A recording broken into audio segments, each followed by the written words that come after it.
Okay, so now we are live. So the third aspect is about jhanas.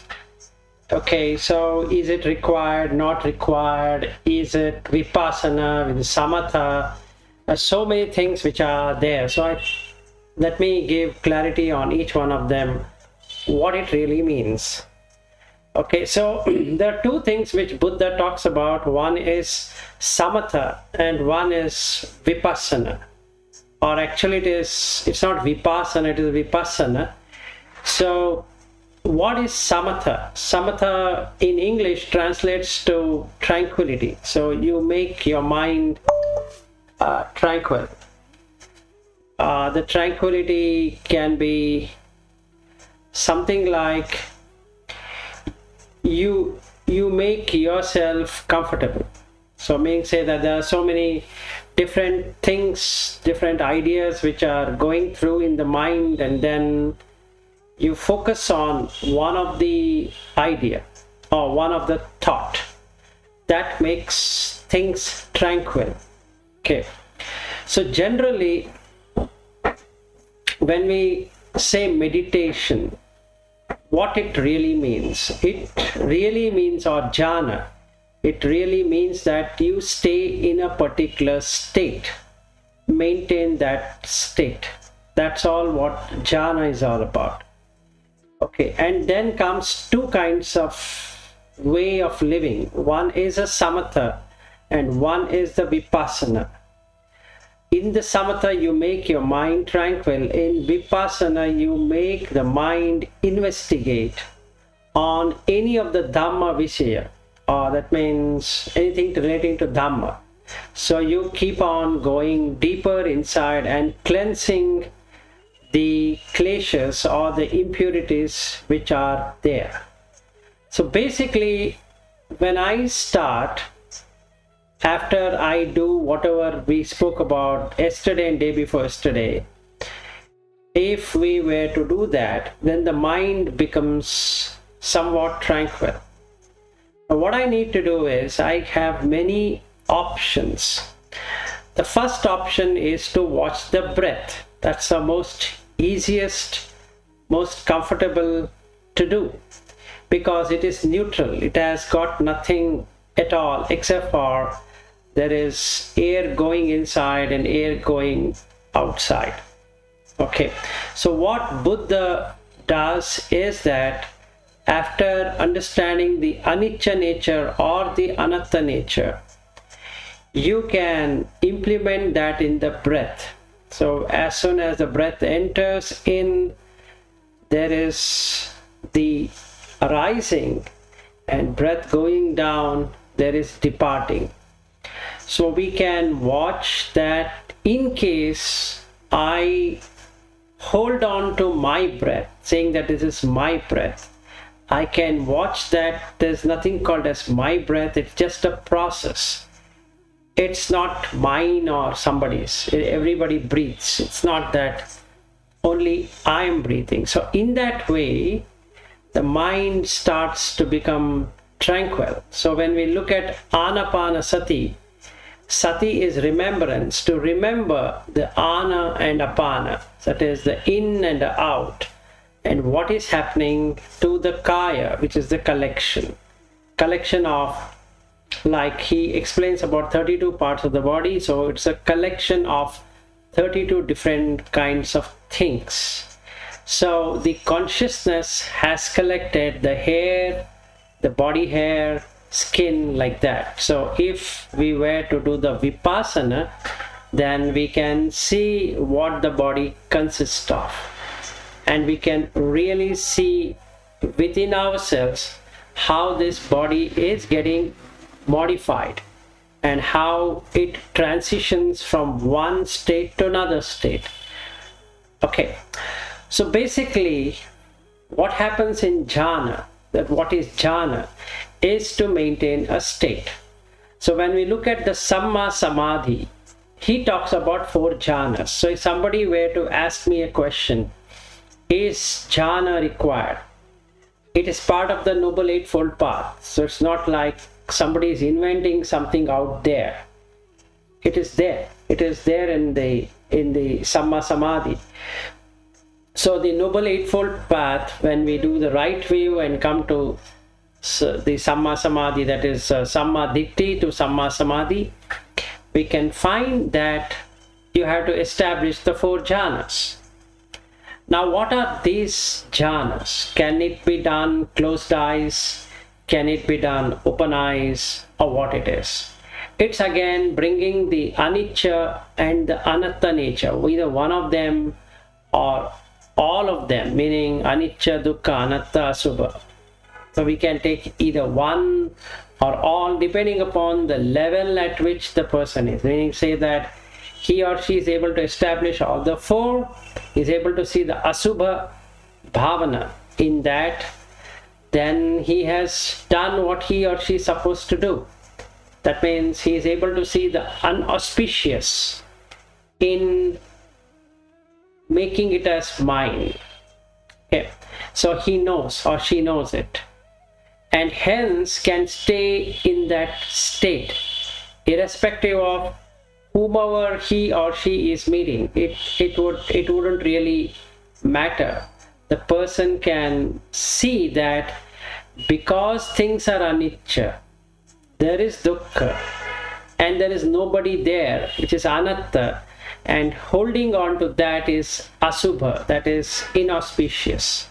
So now I can enter into the jhana. The first jhana talks about savitakka savichara piti sukha ekagata, meaning to say that you have a debate kind of a thought, what should be done and what shouldn't be done. So I drop what shouldn't be done and I do what should be done, and then I think on that one particular thought, which is Dhamma Vishaya, which is an aspect relating to Dhamma. It can be the anicca or dukkha, anatta, whatever I would like to take as an object. Once I understand the meaning of it and I become tranquil, the mind becomes tranquil, then the piti, this joy, will spring up. And with the joy springing up comes the sukha, which is the happiness, wherein you have transcended from a normal state into the noble state. And you have ekagata, which is oneness. You establish oneness. So this establishment is in the, if we were to look at the Dasuttara Sutta, he talks about 3 kinds of samadhi. First kind of samadhi is savitakka savichara samadhi, that is with a thought and a sustained thought samadhi. Avitakka savichara samadhi, that is without the thought, but sustaining the thought which was initially, let's say anicca, which was there. I'm holding on to that samadhi. A third one is avitakka avichara samadhi. So this will have no vitakka. There's nothing to take as an object, no vichara, no thinking on that object, but pure samadhi. So this needs to be established. So when we establish this, we go from the savitakka savichara to piti sukha ekagata, which is second jhana. Okay, that is, I have the joy and I'm in that joyful state of the mind because I have penetrated into the Dhamma. Now the question is, shall I close my eyes and have it, or without closing eyes? It doesn't matter. I can sustain that while walking, while talking, while eating, while sleeping, or whatever it is. I can be in that jhana for any postures, including this sitting posture and closing the eyes and watching. So what Buddha says is that when you want to have a noble silence, when you don't have anyone to distract you, go inward and just sit which can be done through closed eyes meditation, because you don't have to engage with people outside. Then there's a sutta which Ananda asks, what if they ask you something? Then that sutta name is Chula Shunyata Sutta. In that, Buddha explains what he does when a person comes to him and talks. How does he engage? While being in the jhana internally, how is he able to talk to people? So he explains that. So, if there is nobody, like in this room at present, I don't have anyone. I'm speaking to all of you, but then I can be in the jhana of first jhana and the second jhana. But for the third jhana, sukha, the mind should not get deflected onto any other object. If that is true, then you can have happiness without any reason, without any kind of an expectation or a condition. So basically you're getting into unconditioned happiness. So these three jhanas can be practiced without really getting into a retreat kind of a thing, or a closed eyes meditation or something like that. So now the question is jhana required? Whether I believe in jhana or I don't believe in jhana, you are doing the jhana. Because when we penetrate into anicca, dukkha, anatta and asubha, eventually you are in jhana, because you are able to maintain that state. You are able to see that everything is arising and passing away, and holding on to the arising and passing away creates dukkha, and that is anatta, because now you can see that the sight are going, the sight is arising and falling or fading away. The sound I can see, I can really experience. As soon as some vehicle comes and this sound is there, and then it goes away. It's not that I like that sound or I don't like that sound. The sound comes and it goes away. So I can see the indriya, what is happening, or the senses, what is happening when it gets into the sense object. So when I am practicing it and I know it is anatta, I am already into the jhana.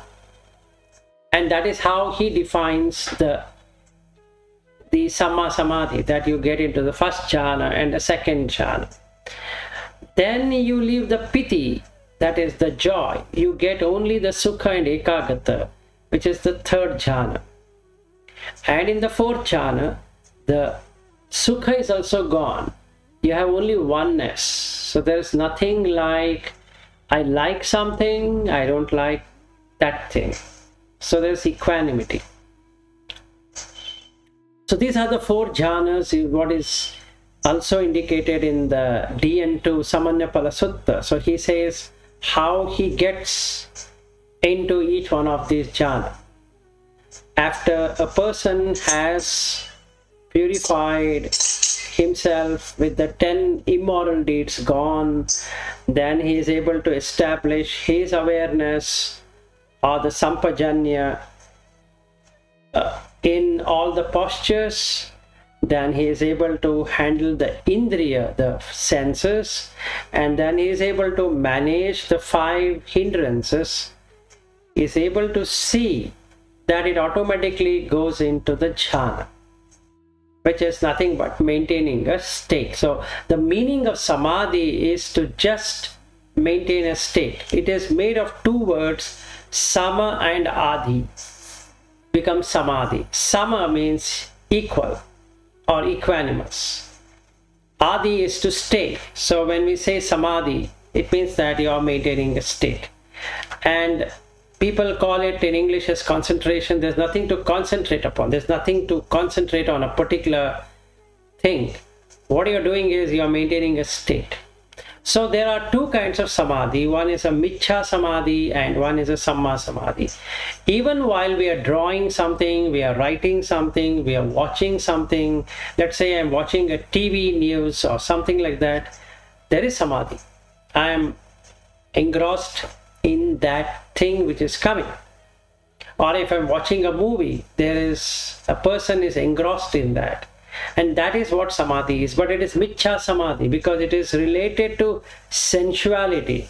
So there is vitaka vichara all the time. So there's pondering happening all the time. Whereas in the samma samadhi, there is no pondering. It is not conditioned by the movie. It's not conditioned by the TV. It's not conditioned by the news. It's not conditioned by relationship. It's literally unconditioned. So jhana is part of this exercise all the time. So we can be in the jhana, whether we follow whatever we follow, that jhana is going to be there. Now, there are suttas which talks about jhanas, and even if I don't know sutta, like what we discussed yesterday, that should we know the sutta? Let's say I don't know the sutta. Just working out on anicca, dukkha, anatta, asubha will give me the jhana experience. Okay, so now like we looked into yesterday about Digha Nikaya and Majjhima Nikaya, Samyukta Nikaya, Anguttara Nikaya, Khuddaka Nikaya, the 5 Nikayas. Looking at that, there are 5 faculties what we spoke about. So there is the faculty of Saddha, which is the faith, the faculty of Panya, which is the wisdom, there's the faculty of Virya, that is energy, the faculty of Sati, which is remembrance, and the faculty of Samadhi, which is maintaining a particular state. Now, there are 2 kinds which we do, or rather one of it we keep on doing in a normal waking life. The first one is the Saddha, faith. Let's say I'm engaging in an organization to work for a particular project or a particular kind of work. I have faith in that organization. So I'm working in that organization. So I have faith there. Faith will bring on the next one, which is energy. So I need to put in the energy for my career. So for my growth in the organization, I need to put in that energy. So every one of us, we are putting the energy in the organization or wherever we are working. Okay.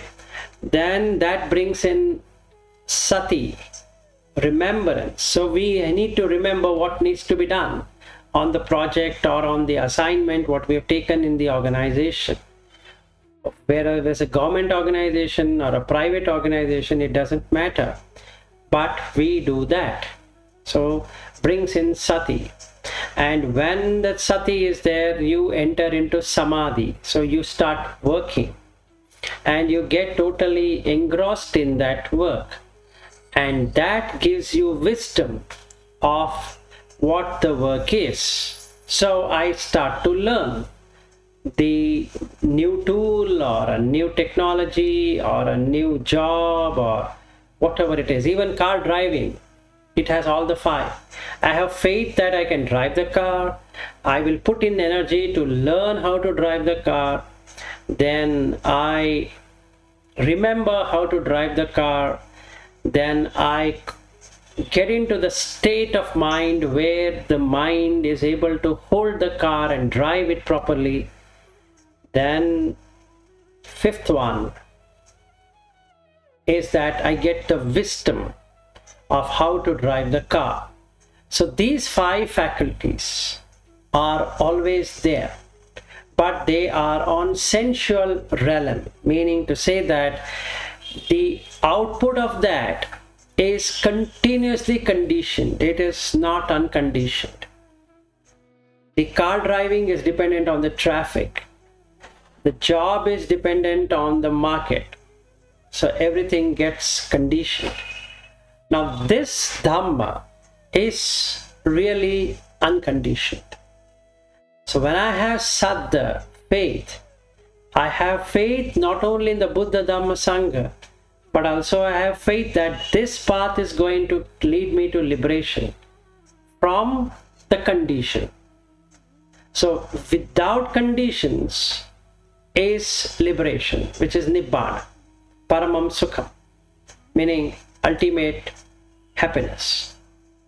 So, how do I get in from the worldly living to out of the world, or removing the world from the mind, is what this saddha, faith, is all about. So I have come into the Buddha Dhamma. Not only that I have faith in Buddha Dhamma Sangha, but I know that this path leads me to the final liberation. And that gives me energy to strive. Just like on a job I strive for a living, I do the same thing in order to get liberated. So I strive. So there is a virya, energy. Then I remember to do what? To do the 4 things. Remove the 10 immoral deeds. Focus upon using the sampajanya, which is awareness in all the postures. Ensure that the senses and the sense objects don't mingle. 4th one, remove the hindrance. That's all. So I remember doing that. And that will keep me in samadhi, which is jhana. So we can establish the 4 rupa jhanas and 4 arupa jhanas also. So for now, let's focus on this aspect of samadhi, where I, because of the 3 things, that is the faith and then the energy and then the remembrance, am able to establish the 4th one, samadhi. So once I'm in samadhi, I get wisdom. Wisdom of what? One is avidya, ignorance. One is vidya, knowledge. Avidya of what? In the conditioned entity, everything is conditioned, but I am not knowing that it is conditioned. Like in the car driving, the car is a condition, the road is a condition, the traffic is a condition, and the weather is a condition. All are conditioned. Whereas here, there is no condition. It's the state of the mind, which is not having any expectation or any conditions. Now if I put a wife or a husband, avidya here is the wife or the husband, because due to my marriage, the name given, the nomenclature given is that you are the wife of this person, or you are the husband of this person. It's not that as soon as he was born, he had a wife or a husband. It's conditioned. So the relationship between husband and wife is conditioned entity. Conditioned by what? Conditioned by mindset. So when I have this, I need to put in the faith in the marriage, number 1. Number 2 is that leads me to put in the energy to maintain the relationship. Number 3 is that I need to remember how I need to treat my wife or how I need to treat my husband. That gives me the samadhi, which is maintaining this relationship state. And that gives me wisdom of what? How to maintain the relationship. Now on here, on the other side, we are breaking that barrier. We are removing this conditionality.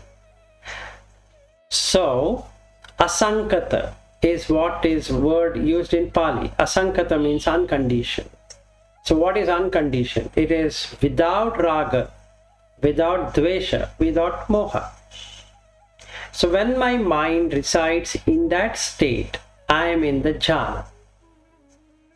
So what breaks the jhana? Then in that case, the jhana is broken by either sensuality or either hatredness, or either doubt, or restlessness, or remorse, or laziness, something of that in a combination breaks it.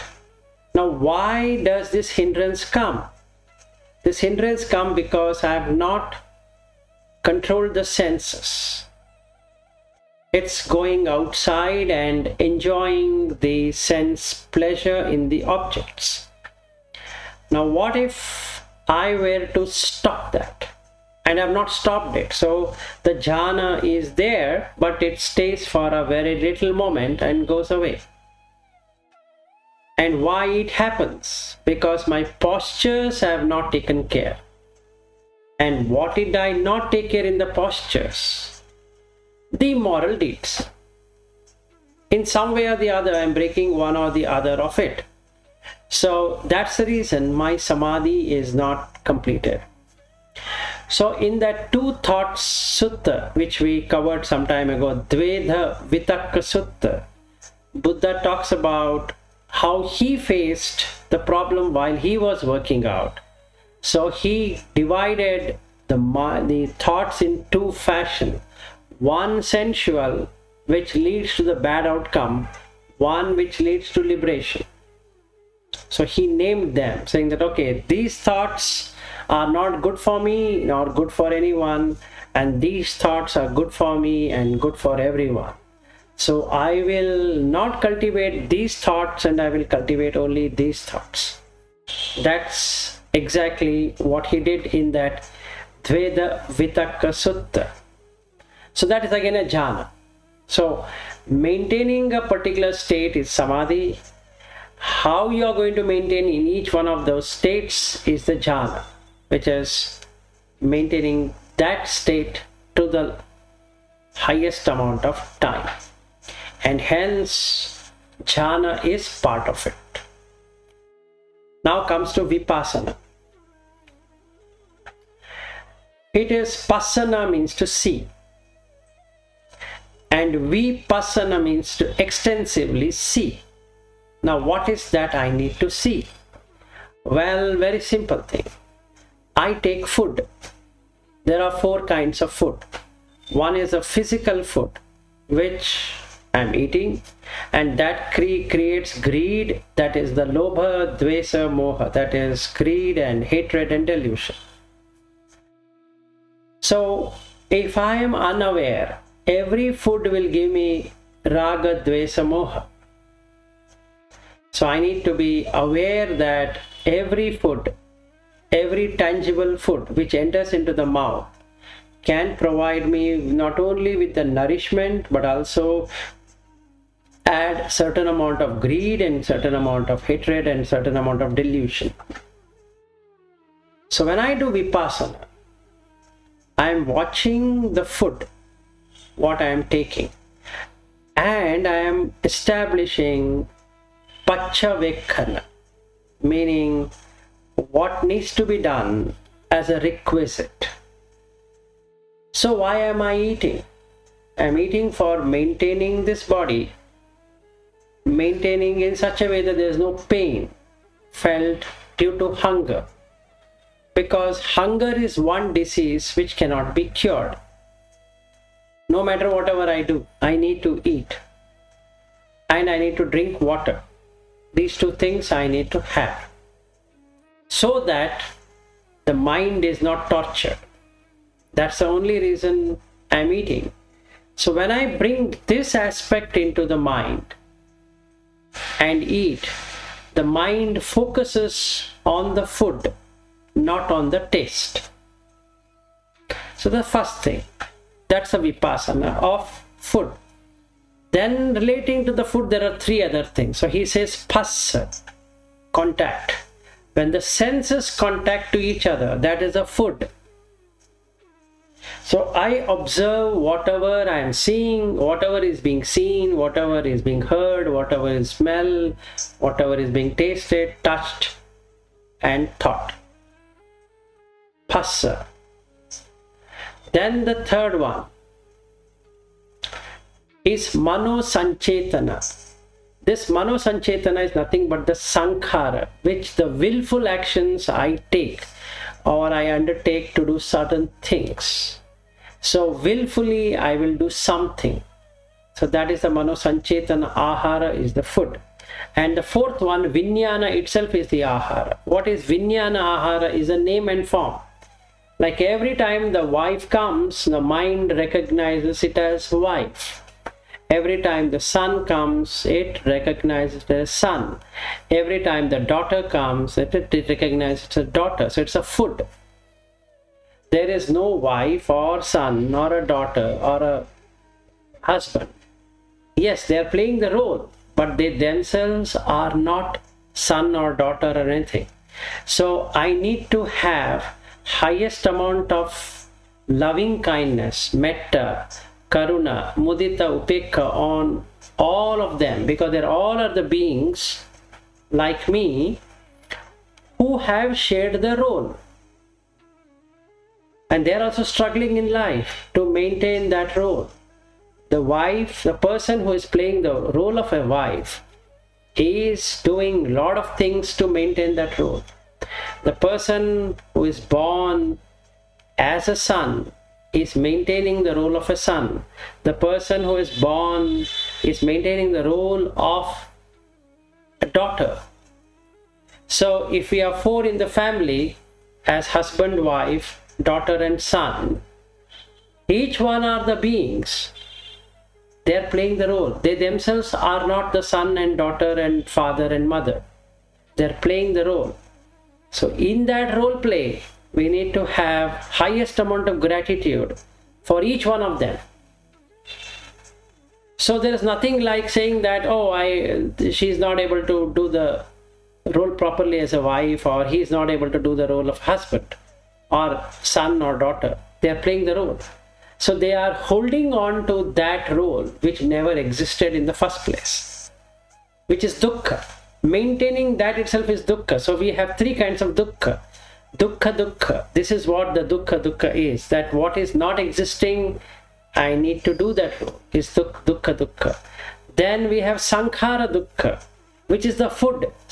Mano sanchetana ahara. So now I need to maintain the relationship as a husband to a wife, as a father to the son. I need to do that.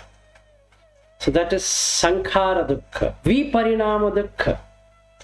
Even though I would love to do the best in maintaining that role, it might not happen. There would be something which comes in between and I am not able to play the role. So I get blamed for not doing the role properly.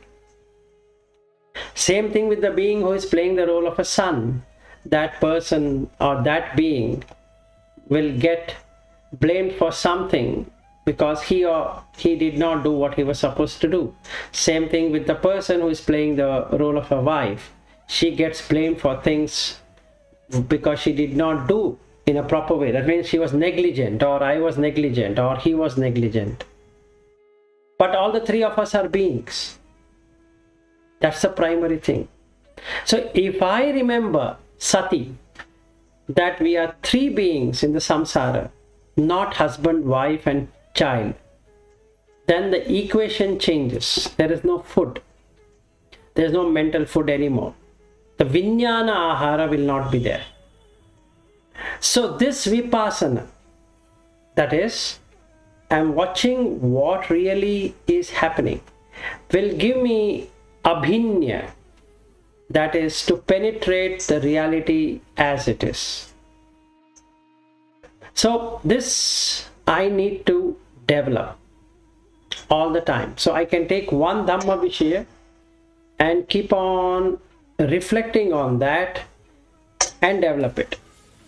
So that helps me to be in samatha, irrespective of the situation, while I am doing vipassana. So this is what we are supposed to be doing, and that becomes the jhana. And I can be going into the first, second, third, fourth jhana, where equanimity takes over. That means there is no longer raga nor there is dvesha. because there is no moha at all. Because I have understood the anicca, dukkha, anatta nature in everything.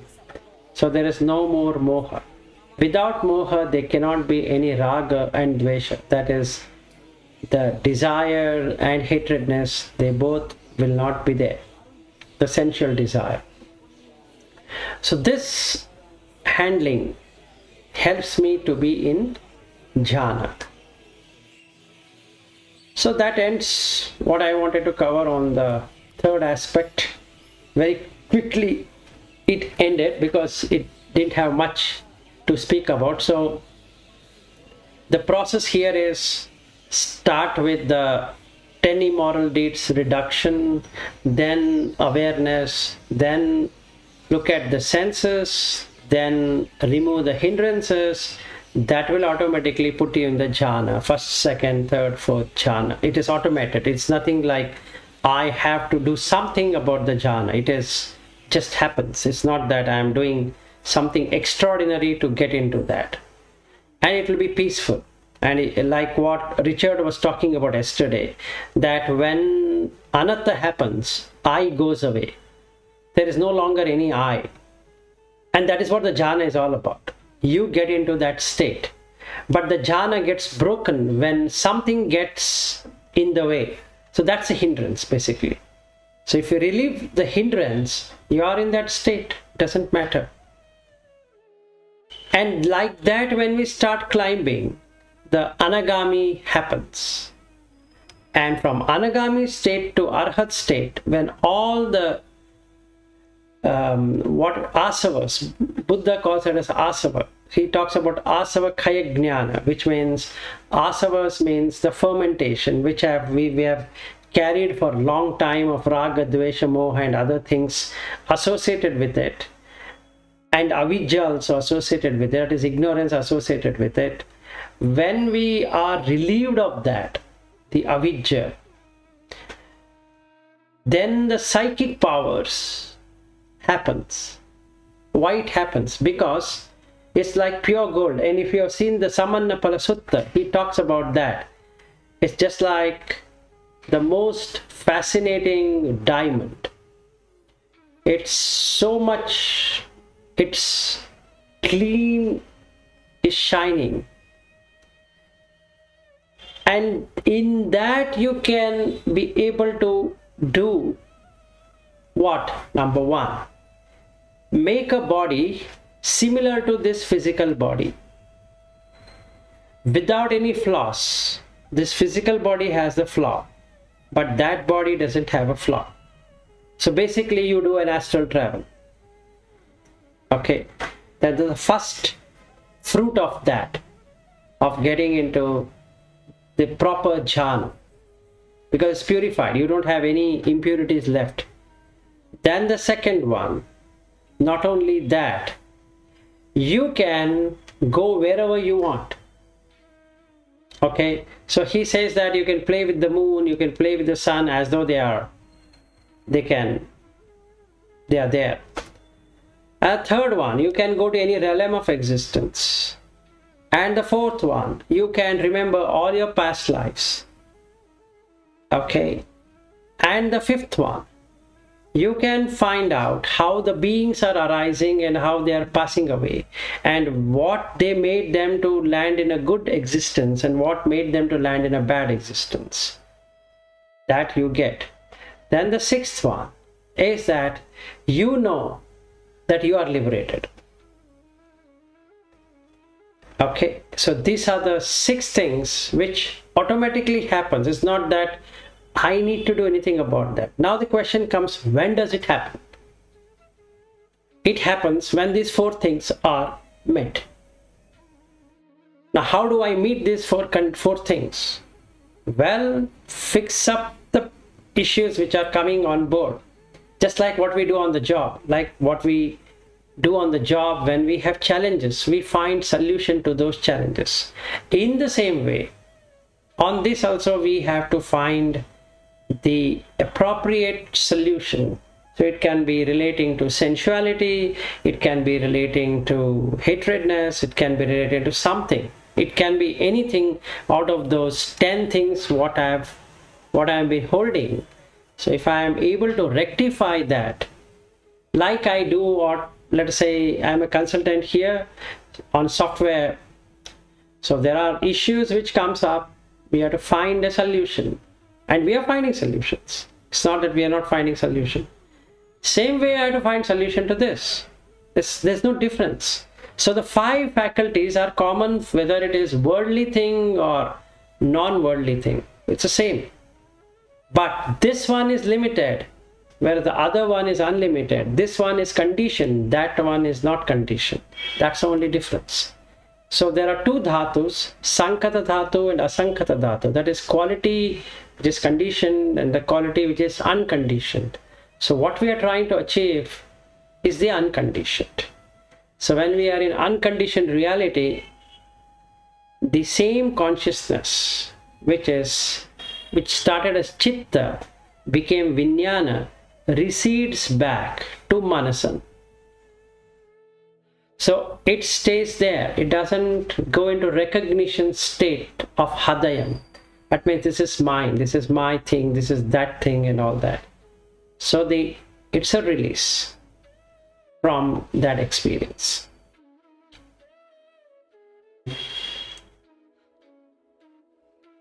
Okay, that's all. Any questions, leading questions to this?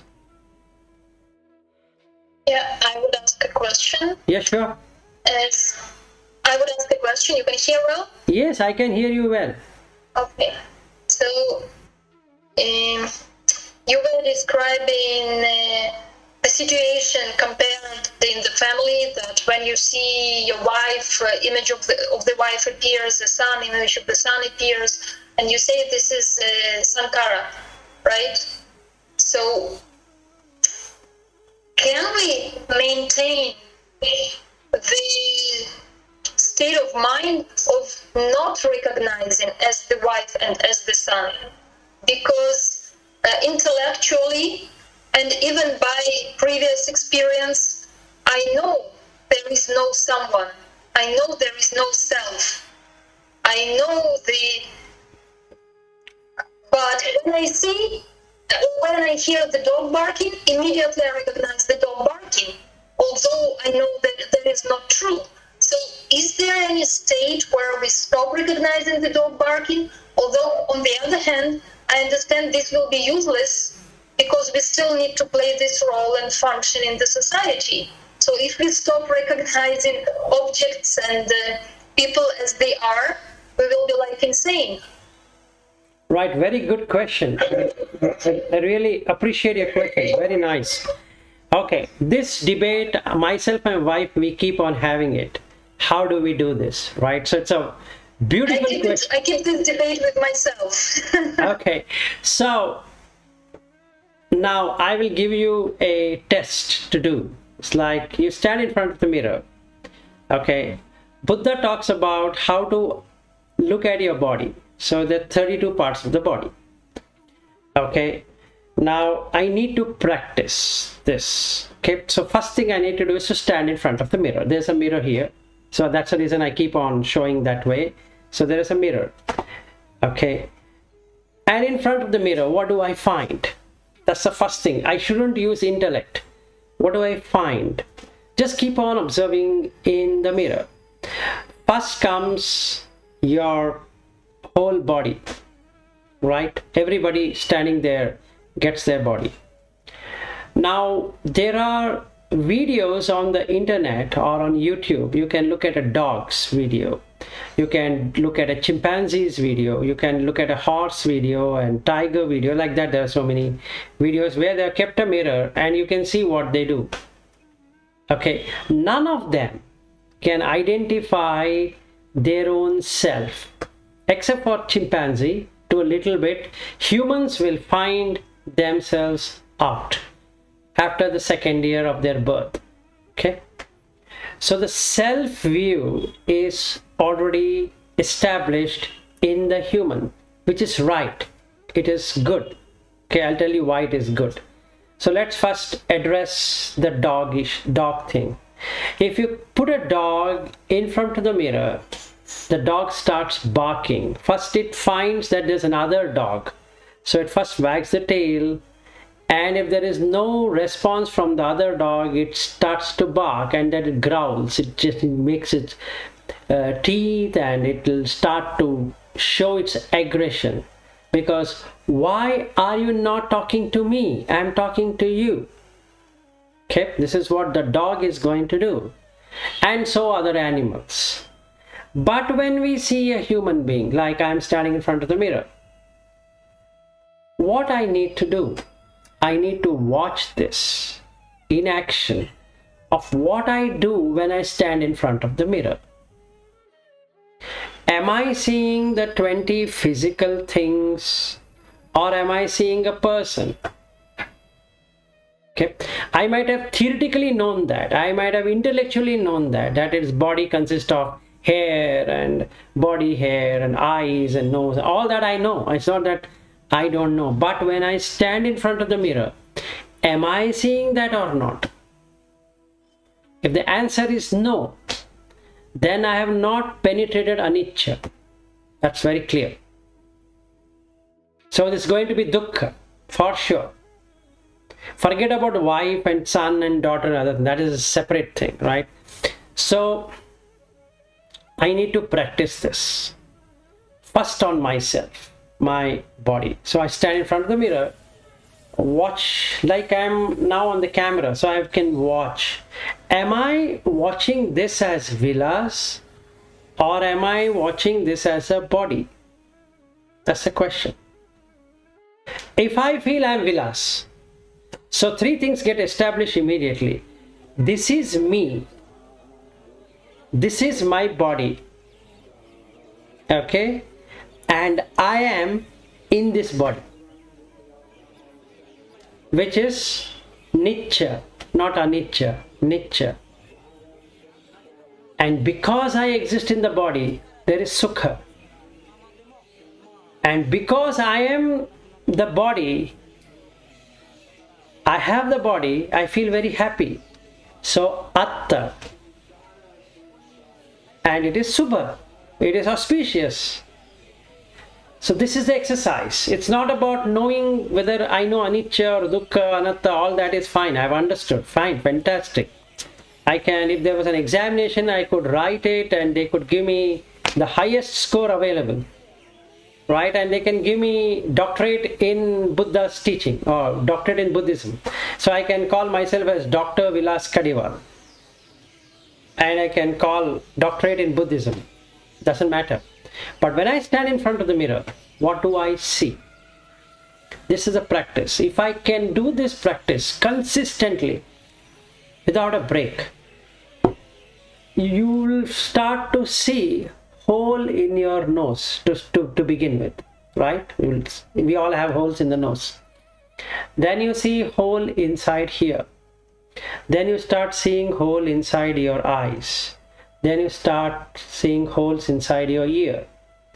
Then you start seeing hole inside the entire body. To a skeleton, you can see the skeleton. It's not imagination. I'm not saying you to imagine a skeleton. We all have seen skeleton, but we never feel we are skeleton. Right? So it's not that we have not seen a dead person. We don't see ourselves dead. When we go to a funeral, we just cry and we say, oh, I'm sorry, this happened to you. Oh my goodness, it shouldn't have happened. Oh, he was such a nice person, or she was such a nice person. How did she die, or how did she die? And all that we talk about. But we never put ourselves there. Okay, we never would do that. That mistake. And that is what nicca is all about. So nicca sanya, perception of fixed thing, because vilas is fixed from birth onwards. It's a fix, it never changes. Okay, so what I need to do is stand in front of the mirror, practice this. Within 7 days to few days or few weeks, you would get it. One day you'll get it. You feel everything is holes everywhere. Like what Buddha explains. Everything has only holes, there's nothing there. Once you get one of them, like in the Dhatu Vibhanga Sutta, he talks about the 5 dhatus. So it talks about Patavi Dhatu, Apo Dhatu, Vayo Dhatu, Tejo Dhatu, Akasha Dhatu, and Vijnana Dhatu. 6 dhatus he talks about. I might have read that hundreds of times, it doesn't matter.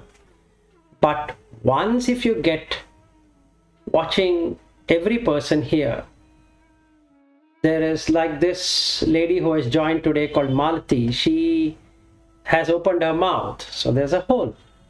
There's no person there, there's a hole. Nose, there's a hole there. Eyes, there's a hole there. Ears, hole is there, it's a hole.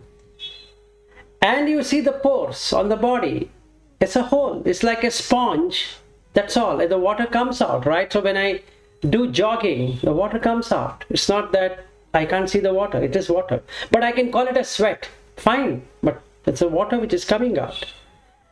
So if I keep on watching it, then you lose vilas, meaning I lose vilas. Anatta starts. Because if I stop jogging, I'm not sweating. If I'm jogging, I'm sweating. It's not that Vilas is sweating. Right? It's not that Vilas is feeling cold. If the weather is cold, I need to wear a sweater because the body cannot handle it. It's not Vilas cannot handle cold. It's just cold. So I can really see that. After a while of practice like this, you can, this is called Ajata, inside. Now you can do Bahid, outside. So you can, I can now see this wife like hole, nose, eyes, ears, mouth, and like that. Slowly, the wife fades away. Right? And I can see the sun fades away. So what I can say worldly is, this person is playing the role of the wife. That person is playing the role of a son. So when we go to the society outside, like we meet our cousins and uncles and aunts and all that, there's no wife. Inside I'm feeling very happy. There's no wife, there's no son. I feel relieved. What I see them is they're playing the role. They can play the role, the beautiful one. They might feel not able to play the role properly. That's all. Same way, those people who have assembled there, they are playing a role of an uncle. They're playing a role of a cousin. They're playing a role of a friend. They're playing a role of something, right? So it's not that anybody is really there as such. So then this goes away. What goes away? Sabba Sankhara Samatho. So now all Sankharas will get tranquil. Why? Because you've seen what is in the nature. There are two things. One is 20 solid and 12 liquid. So the question to be asked when I stand in front of the mirror, is urine me? The answer is no. No way. I'm not urine, is the answer. Then isn't it coming from my body only? Yes, it is coming. So didn't it exist in my body? Yes, it did exist. Can I hold it? No. Absolutely not. Now whenever I see Vilas, I need to question, is urine you? No. So I keep on beating it. It immediately goes away. So it might take a day or 2 or 7 days or 10 days or 15 days. And if I continuously practice it without a break, I need to remember, sati, need to remember to do this. And that is the reason Buddha in the Mahasatipatthana Sutta, he talks about 32 body parts, contemplation. And he also talks about 9 charnel ground. That means going to the funeral place and seeing the body, because the sensuality is so great that it doesn't give up. The person doesn't give up. He feels that he is seeing his wife or she is seeing her husband. It's there. So I found one easy way out. Stand in front of the mirror and do this for yourself. And if you see, Katrina, I don't see any one of you. I keep on seeing myself in that video. If you observed, I won't be seeing any one of you. I'll be seeing that person in the video. And I see how the whole thing is changing. So that there is no association. If I associate that this is me who is talking, I am already in Atta. No matter whether I know Buddha Dhamma perfectly or not or whatever, it doesn't matter. Because the practice is not proper. Theoretically I know. Yes, I've learned it because I know Pali, I know this, I know that. Okay, I've learned it. I've been a Sotapanna. Great. Good progress. But what is it beyond? That I have not done. So I keep on watching myself in this video to see whether I comes or not. When I'm talking, is there any I internally coming? And if it doesn't come, I feel extremely happy because it's anatta. Like what Richard explained yesterday. While talking also, I can be in that state without getting perturbed by anything. Otherwise, you know what is going to happen is that when you ask me a question, you are questioning me, so I have to answer you in such a way that it is convincing. Or like what Richard said yesterday when we were talking, and he said that I don't want this, I want to know that one thing because I've learned the Pali Canon. So now I have to check for three things. If somebody is appreciating me, is that bringing me raga? If somebody is saying that I don't want this, I want the other one, is it irritating? If it is, then dvesha. And am I taken myself to be myself? Then it is moha. What it leads to, even though I know Rupa Anicca, Vedana Anicca, Sanya Anicca, Sankhara Anicca, Vijnana Anicca, I have only theoretized it, meaning I have no idea how to experience it. But I know the subject. So I need to check out. So good question, Katrina. So this is what you need to do. You need to stand in front of the mirror. Not that you need to dress, undress or whatever. You just stand in front of the mirror. Watch yourself and see whether you're recognizing it as nose holes, mouth hole, ear hole, eyes hole, and this hair is not you developed or I developed this hair. While I was young, I never had this hair. And you see the baldness of my head. And no idiot would pluck his hair and say that, okay, I want to become bald. No. And nothing I could do when this hair went away. Right? So there's a very clear indication that it's anatta. It arises and passes away as anicca. So I can't say anything about anything that is happening on the body. So I need to keep on watching. And if I watch it, after this space comes the next one, which is vayu, which is air. Now how do I see air? Very simple. Yawning, air comes. Burping, air comes. Farting, air comes.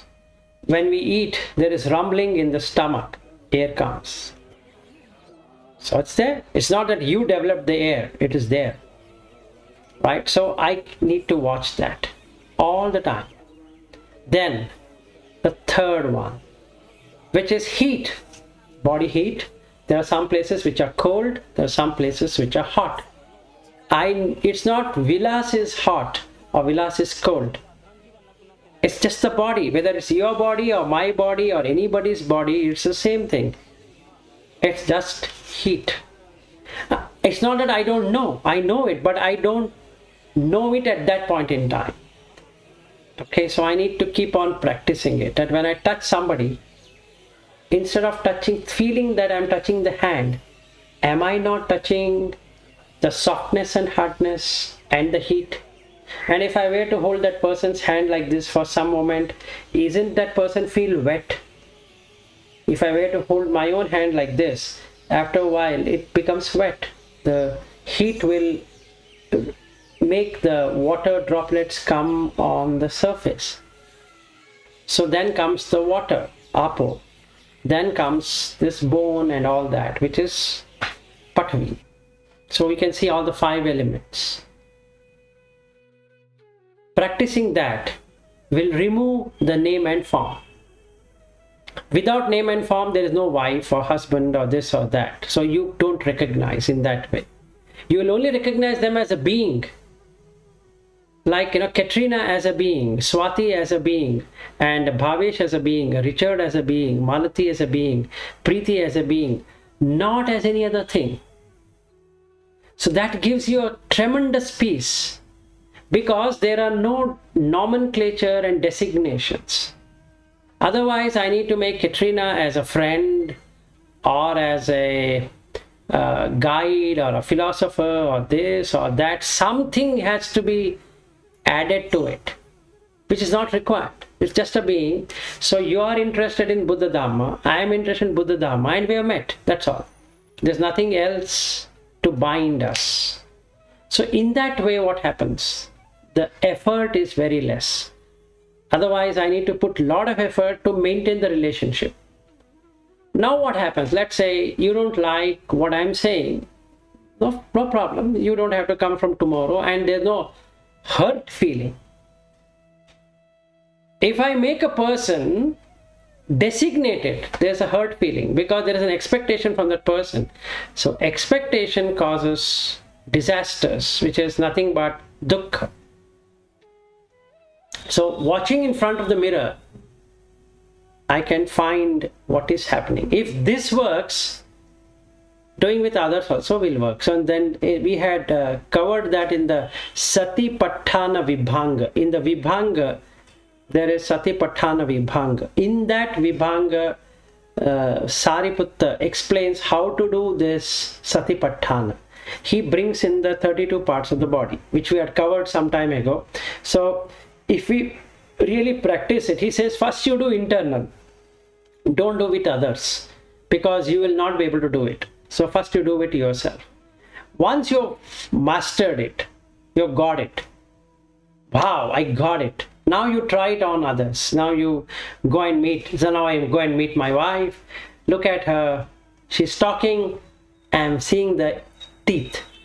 Teeth is solid. It's made out of rock. There's no wife there in the teeth. Lips. It's soft. It's made out of liquid inside, so that's the reason it's soft, right? So if it cuts, the blood will come out. So if I see my wife's lips, so-called wife lips, so what do I get? I get only the blood, which is liquid. Then the mouth, it's open. It's a hole, which is space, right? Nose has space. And the hairs are solid. So like that. Now if I were to do this, there's no person. It's just consciousness. And consciousness is the one which has got established, not a person. So the consciousness is the one which will depart, not the person. So there was never a person, and there is never person which is going to depart. So there's nothing that I can do. Now I can see the being in the samsara, because this being will go in and get established in some other realm of existence, maybe in the human realm or this realm or that realm. That's the next step to really understand, meaning to really experience that. When the mind is pure, it can see all the beings at once, who is going and what is happening and all that. That gives the complete faith that where is this being right now and where it is going to go, okay, with its nature.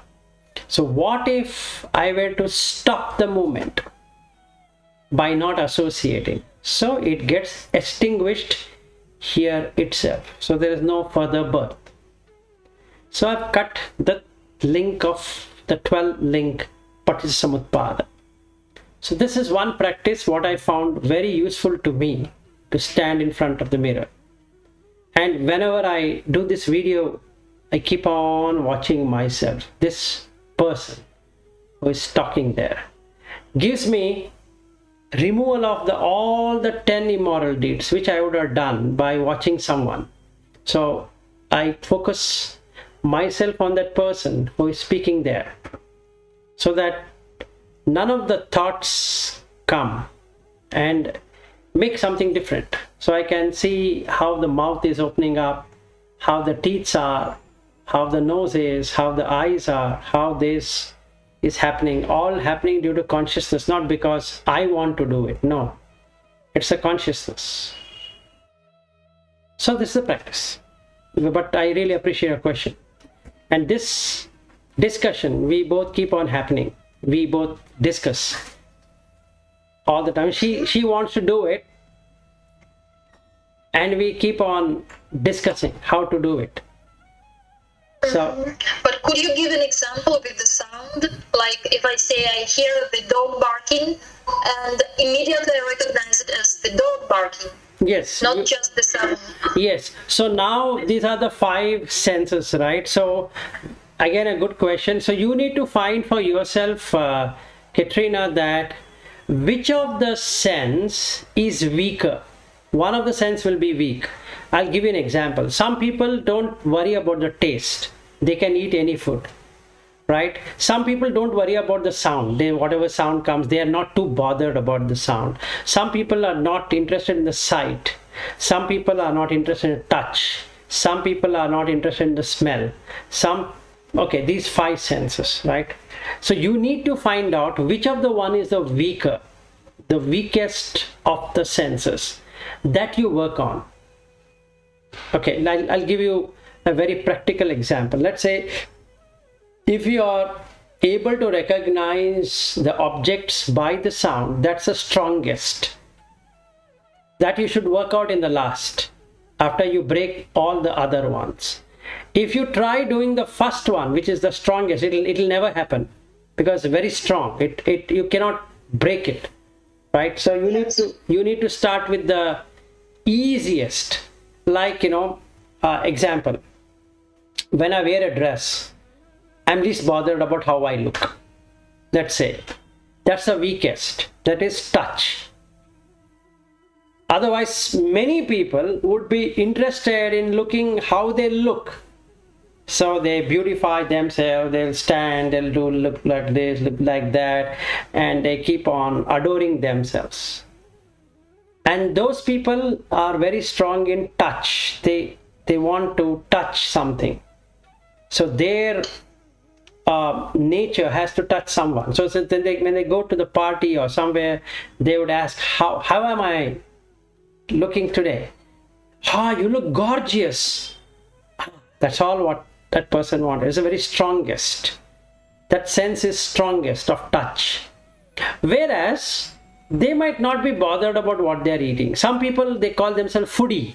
So they keep on munching this taste, that wine of that taste, and this chocolate, and they cannot break that.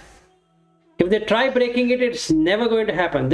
For them, maybe hearing will be lower or touching will be lower or something like that. So you need to break that. What do you mean by breaking? It means that don't give value to it. Don't value it, which you are already doing it. Meaning, if you might not be knowing that you don't like to really go into taste. Okay, or you might not be interested in the sights. Just like some people, they will go, this vacation I need to be in Hawaii Island. Oh, this vacation I need to be in French Alps. Oh, this vacation I need to be here. Oh, I've never gone to that place. I've never seen this mountain. I've never seen that stream. I've never seen a joyride. I've never seen an entertainment center like that. So they want to keep on seeing this, seeing that. So you have to check which of the one you think is the weakest. Work on that. It breaks. First you break that. And the second... So how do we break? If it is the touch, what do we do? If it is, that is the weakest is the touch, right? You when you touch, make a sati, remember that it is the solid object what you're touching. That's all. Okay. The qualities of the object. Just Quality of the object. Don't name it like, oh, I'm touching the chair. replace the. After some time you forget all about the chair or the table or this or that, right? It just goes away, it fades away. Then the next one, let's say smell, right? You watch, without the air there is no smell, right? So you take the quality of the smell. Quality of smell is what? It has to have air. If air is coming, then there is smell. Otherwise you cannot smell. You don't take your nose here and there to smell, right? The smell comes into your nose. You're not going behind the smell. So the air brings in the smell. So that will be the next one. Two of them are broken. I mean, you just look at the quality of the smell. That's all. It's just the quality of the touch, quality of the smell. Then the third one, let's say you don't have too much on the eyes. Then you just see, when you're watching this exercise, all of you can do. You just turn your head like this. All the others will drop. You can see that. If you turn your head from left to right, the left hand side will drop. Practice it. Like you turn from left to right like this. You can see they're dropping, but mind will say that they exist. That's correct. Mind will say it exists, but actually it has dropped. So when you turn your head, your eyes are moving. So when it is moving, what is happening? The other objects are dropping, for sure. So this is another practice. This is the third one. So eyes will not have anything then, right? So third sense is gone. Then comes to the fourth sense, which is tongue. If this is next strongest, right? Tongue. Simple thing. What you can do? Put something in the mouth, mash it. Take it out. And then, no, don't spit out. That is extreme. That is, I am having so much of lust on the food. What I can do is, this is for those people who have too much of lust for food. Okay, so I eat it. I just purge it in the hand. Okay, now try eating it back. You will never be able to eat it. It's disgusting, right? It's my own saliva. It's my own saliva. It's not that somebody has eaten and thrown it. It's my own saliva. It was there in the mouth. I loved it. Let's say pizza, right? I put it in the mouth and so, oh, so nice, awesome. Is it? Just pull it out. The same pizza. Just pull it out. Just a second after eating. Just pull it out. Try to eat it. You will never be able to eat it. It's so disgusting. What it shows, you will instantly, if you do it properly, you will get into the renunciation, because you cannot tolerate the smell. You cannot tolerate the coldness of that food. It looks so disgusting also by the sight, right? So this is for the extreme, but forget the extreme, right? So if I put it in the mouth and I eat, look at the sound. Its sound is coming. The hole is there, the sound is coming, right? And then I swallow. Where is the taste? There's no taste. Absolutely no taste. And what are the tastes? There's no pizza. So let's understand the taste. You'll find sweet taste, sour taste, salt taste, pungent taste, and spicy taste. Nothing else. Where is the pizza?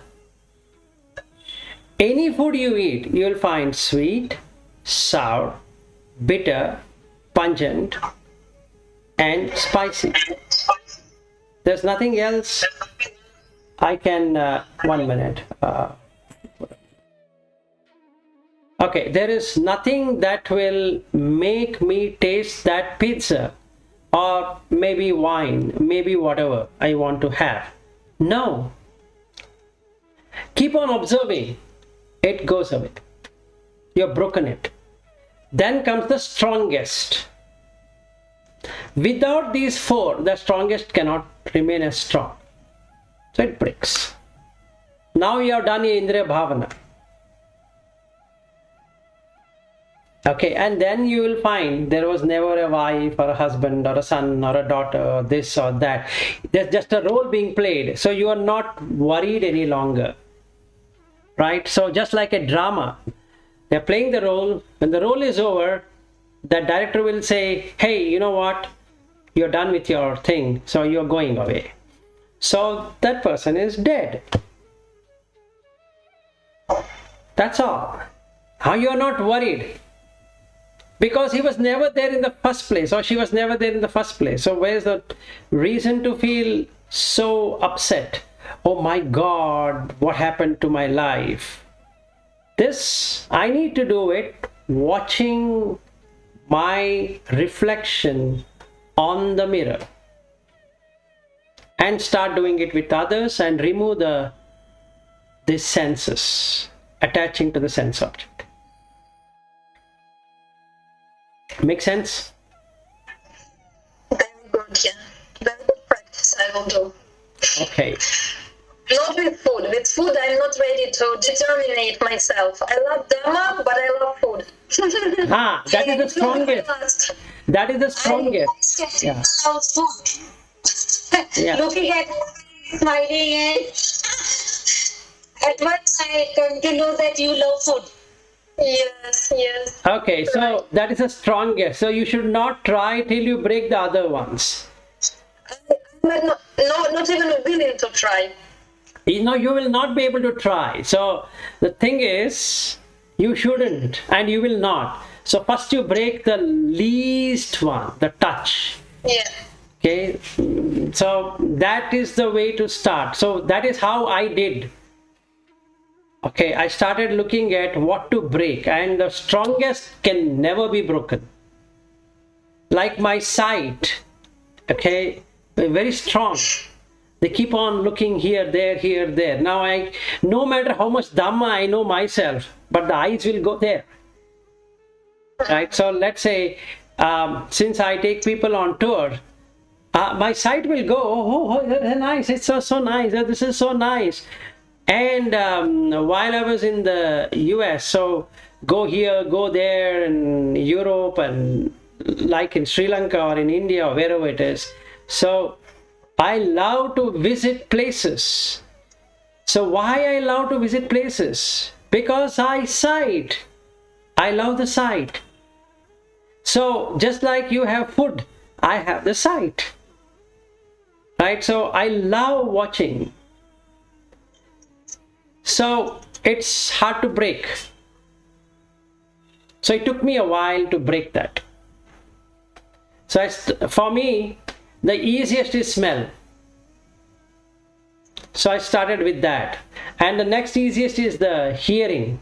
I don't care who talking. So just goes like a sound passing by. So the second one. And the third one is a touch, because touch is also very strong with me. So I played around with the touch. It took me a while. Then the taste, then the sight.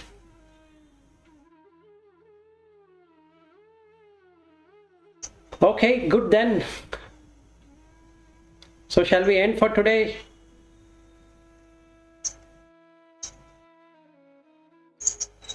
I guess your wife was already coming to call you for dinner. No, I have finished my dinner. Actually, I don't have dinner in the night. So she says that you need to eat something at least, because you keep on doing this and you get tired. Maybe you should have something to eat. So today I had something before coming here. Okay, then maybe I will share with you another experience, and you tell me if it has to do something with this same idea of perception of someone, right, or taste, or so. What about the mind?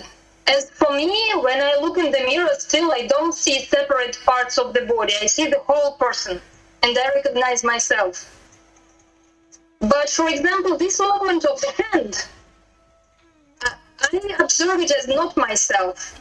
And especially if some idea is coming, if the question is coming, whoever is saying now, the talking, I recognize it as a process, as not me. So, but these are not physical things. This is something on the mind. Yes. So you didn't talk about this. that is the toughest. So that's the reason I did not talk about the mind, because doing the mind For me, it seems to be weakest, maybe.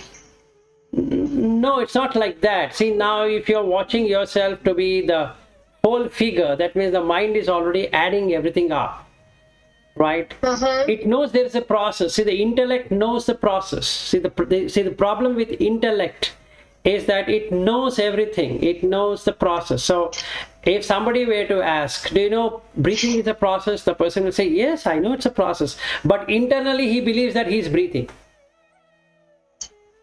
Okay, like that. But on the contrary, if I see the breathing is not me.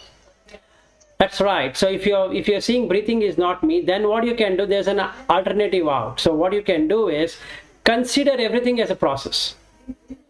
Yes, this is how I consider. This is how it happens. So now, considering it as a process, work on the indriyas or the faculties or the senses. You got the point? Yeah, so senses, I have attachment to senses. Because everything is a process. Yes, so seeing is a process, hearing is a process, smelling is a process, tasting is a process. Everything is a process only. But the mind... No. Tasting is the delicious, is good, and hearing is definite object, this object, that object. I have grasping for senses. Yes. But for any movement or any idea or breathing, there is no me in this. Everything, like I explained to you now, and this is not me. This movement is not me. This is itself. I this got is it. process. No. I understand. I mean, you're there, but you're not right there. So what you can do is take this, whatever you have, as a process. This is a good thing. So you are able to know that the hand movement is a process, the breathing is a process, the talking is a process. So that's good, very good. So now what you need to do is add that process to the other senses as well. Other than the taste and whatever you said that are very difficult, you leave them. But for the other senses, you apply. Touching is a process. You try that out. It works. Okay, the touching, anything that you touch, henceforth, is a process, which is true. Actually, it's just a process. There's no person there. It's a process. Sitting on the chair is a process. No person sitting there. Yes. It's just a process. Yes. So the body bends and it sits. It's not that a person is sitting on the chair. Even though you're saying, or I'm saying, please take your seat. It's just a saying. It's not that a person is there and he's going to sit on the chair. Right? It's just a convention. And convention is just a convention. So it's a process of sitting. So the body comes into half position and the person sits on the chair. So a person who is sitting, like you all are sitting, is a process. There's no person there. Like the quality. There is a quality of sitting, I would say. Yes, there's a quality of sitting which is there. So you can say this is sitting because there's a quality of sitting. So for everything there's a quality. Right? So if I can get that, I'm very closer to the reality. But the hindrances are some of the senses. In your case can be taste. In another person it can be sight. In another person it can be sound. In another person it can be touch. In another person can be taste or whatever, touch or smell or whatever it is. So like that, we need to break the easiest, the next easiest, the next easiest, and the toughest. Then what happens? Everything is a process. then you are released. Okay, so if you try, now the mind builds everything up. So there are two approaches. One approach going from the mind, another approach going from the senses. You can use either one of them. If you already have something on the mind, you notice that it's a process. That means mind is malleable. It can be easily worked about. It's very good. Excellent. Add it to this. Some people have a very stiff mindset. It is me. They cannot let it go. So they have to come through senses. So both are fine. Whether you go through senses or you go through mind. Now, in your case, specifically, you're saying you're having that process. You know, hand movement is a process. Talking is a process. It's very good. Very good. Continue. Add all of these to that. Meaning, touching is a process. Standing up is a process. Like that. You be aware. Remember, sati. Remember that this is a process. There's no person. Mind plays games. It makes a person immediately. You have to stop. No person there. So no personality, anatta happens. Then you're done. Then then you can add all of them, each one of them, and break it. Okay, but then I come back a little bit to the question that I said, if we can destroy this seeing and hearing as objects, then how can we interact in the society? Should still... No, like... Because we can do both? No, yeah. See, like what I'm interacting with you, I still call you Katrina. I don't call you that you are a 32 part of the body. So you don't lose sight of me in general. I don't split into... No, what happens, I'll tell you. What happens, I tell you. I don't call you as a pretty Katrina or an ugly Katrina. Right? Because that is when the mind comes. Yes. No differentiation. No differentiation between Malati and you. Right? There's no differentiation. Otherwise, I will do like this. If that has not worked, I will call Malati as an old woman because she looks older than you. Right?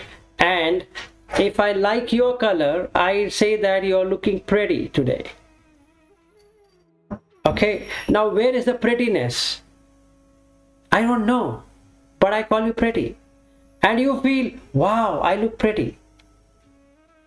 Right? So this is how the distortion happens. So when you do like this, you still recognize the person as a person.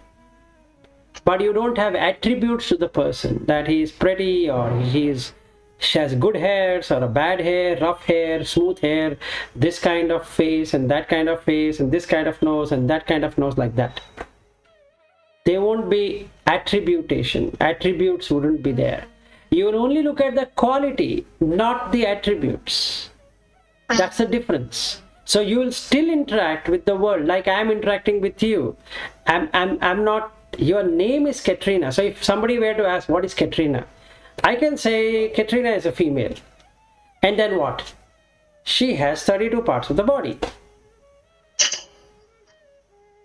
And that's a max, right? Which is true. Otherwise, Katrina is what? Oh, she is Belarus national and then she's gone into Switzerland. She's so lucky to be there. I want to be in Switzerland. I don't know when I'm going to go to Switzerland. It's such a nice place and this and that and all that, right? This is what the mind making is all about. It doesn't treat it as a process. It treats as a person and it wants to enjoy the object. So at present, there's no enjoyment, neither suffering, because you are an individual like me. Okay, and you have 32 parts of the body. I also have 32 parts of the body. That's all. Simple. So it's a process. There's no person out there. So it is fine. So you can interact with the dog. You can hear the dog's sound, but it's not your dog. It's just a dog. So you do what you want to do. You have to give food, give it food. It is feeling cold, you put a blanket for it, or you put it inside, or whatever is to be done. If it is the dog, you have raised the dog, you take care of it as you would take care of yourself. It's like this, Katrina. Just because you get to know the awareness, that doesn't mean that tomorrow you'll stop eating, or you'll not take a bath, or you'll not wear clothes or something. No, you'll do all of that.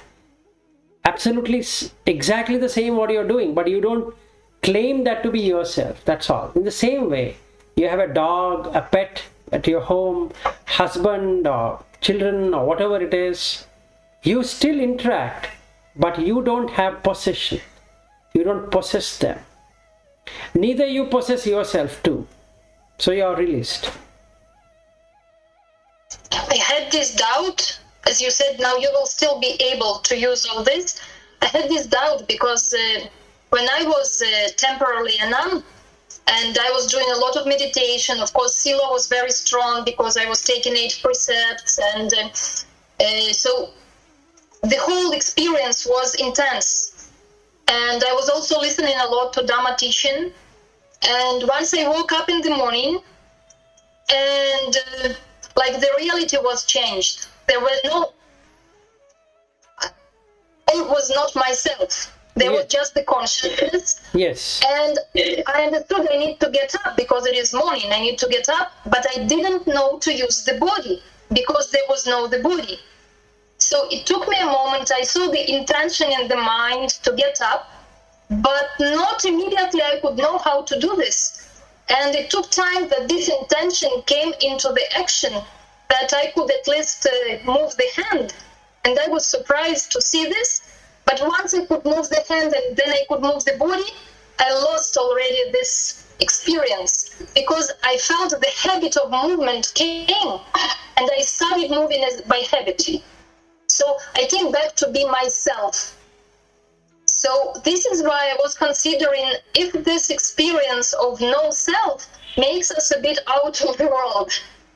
No, actually, what you experience is a very right thing. See, when you go into deep meditation, let's say you are aloof or you are in a secluded, and you keep meditating, and then a time will come when the mind lets go of everything. So, including the body movement, it becomes like an effort. Right? So, if you were to even do like this, you feel you have to put an effort to do that, otherwise it doesn't. Yes, everything, yes. Yeah, and including folding your hands. You just cannot fold your hands. Earlier it was easy, right? Now after you get down from that meditation, you try doing this, you feel you cannot, because there is no, it's not yours, you can't control. You cannot control, and it looks very stupid. What was obvious is no longer obvious. You need to put an effort to every damn thing, which is when you see the dukkha. That's the dukkha, right? Yes. For everything is an effort. It's an effort-driven thing. It's not without any effort, and it's a useless effort, not just an effort. Useless effort. Why should you bend like this and sit? And you start to see that why should you walk? Why should you talk? Why should you smile? Why should you do this? And all that will start. So basically that is one state when you can go there. Another way of doing it is like what Buddha explains, is that you go there but you come back. So he says that when the person comes back, he comes back with an intention that he wants to be back. But when he's back, he's changed, right? So sila is, the morality is completely established. The samadhi is the one which tilts here and there. So you need to fix that so that the mind doesn't go here and there. It sticks to where it should be. And the wisdom doesn't go here and there either. It stays as wisdom. Sometimes what happens, like what I was explaining yesterday, sila will be very good, samadhi will not be that good, and panya will keep on shifting. Or samadhi will be very good, but the sila is not good, and the panya will be shuttling. And panya is very good, but other two will not be there. So we need to see and fix all these three. So when you become a nun, or I become a bhikkhu or a monk, what really happens is that we go into the seclusion. So when you're secluded from the world outside, you have to deal with yourself. There's nobody there to deal with. So it automatically takes you to that state. But you cannot come back to this state. So Buddha says that you decide whether you want to be that forever, or if you were to engage in the world outside, you can still do it without getting attached. So he gives himself as an example, like how I am able to interact with others. Every Arhat can do that because they don't have any personalization at all, but they still can interact. Like Sariputta, he was interacting. Moggallana, he was interacting. Even that Angulimala, once he became an Arhat, he was interacting. And so is Ananda and so many people. And forget them, there are many people in Burma and in Thailand who have reached Arhat and they are interacting. It's not that they have gone somewhere, and they are doing discourses, very nice discourses, and they are interacting. So it doesn't really matter. You will be able to do both, without doubt. It works. But you will not have personalization. That's the difference. You will never personalize. Okay. So you need, since you're already strong in the process, looking at everything as process, you can easily do this. You can break the five senses. I will try. I didn't think of such a method.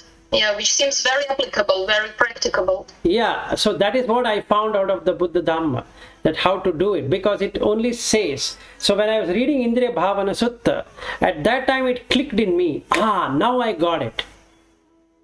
Now I got it, how to do it, and it worked. I felt very happy. Wow, this is the one what he was talking about. Now I get it. So I can jump, meaning say that I can be talking with you, but at the same time I don't take it as you guys are talking or you guys are giving me a very good message or appreciation and all that, because there's a sound which just comes and passes away. That's it. Like an example I can give you is Katrina, from 2018 to 18 I'm doing these videos. Okay, so there's so many videos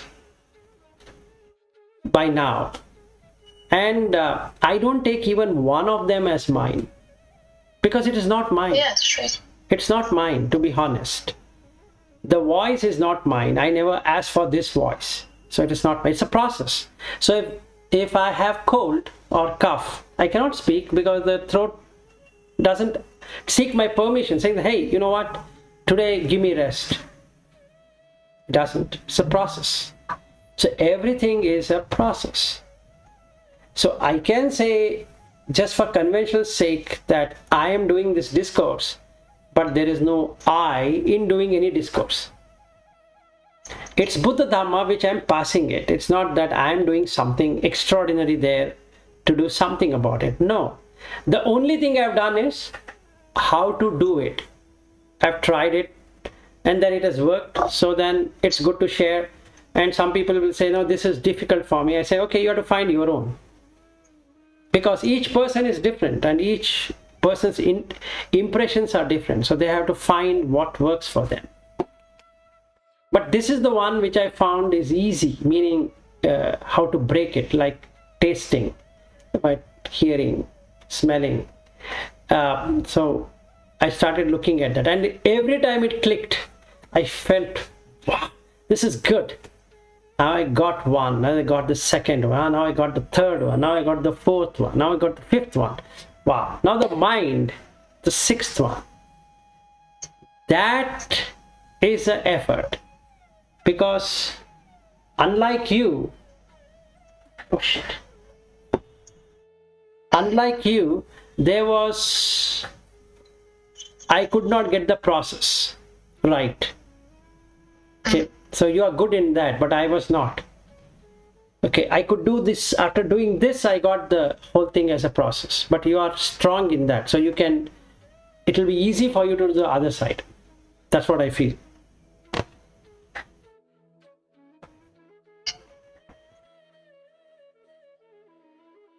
Okay, so it's 10:14 here, so we will end for today and meet up with a new topic tomorrow. Okay. Okay, and good evening. Thank and you. Namo Buddhaya. And Richard, you were in meditation. Hope it helped you. You are Microphone. on muted microphone.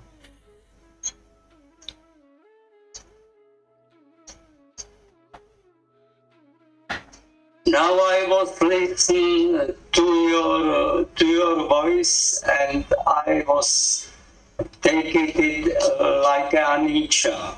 So I put all the time watching the change of your voice. Okay, good. And it was really interesting how it works. Yeah. Also, I think it's very good, this group, yeah, it has good influence on me. Yeah. Thank you. Okay. Thank you also. Yeah. Namo Buddhaya. Good night. Thank you, sir. Namo Buddha. Good night. Bye. Good night. Bye. Good night. Thank you, sir. Thank you. Bye. Bye.